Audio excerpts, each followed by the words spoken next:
అంజని గర్భంలో జన్మించినావు, అగ్నిలాంటి తేజంతో వెలిగినావు, సూర్యుడిని పండు అనుకుని ఎగిరినావు, దేవలోకమే ఆశ్చర్యపోయింది.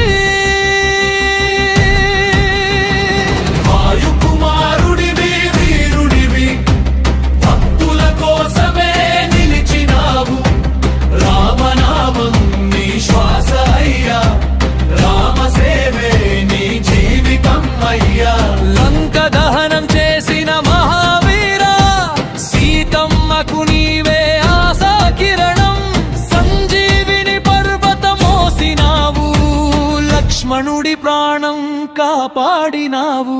నీ ఒక్క నామం చాలు అయ్యా, పాపాలు అన్నీ దూరమయ్యా, నీ దివ్య దృష్టి పడితే చాలు, కష్టాలు అన్నీ పారిపోవా.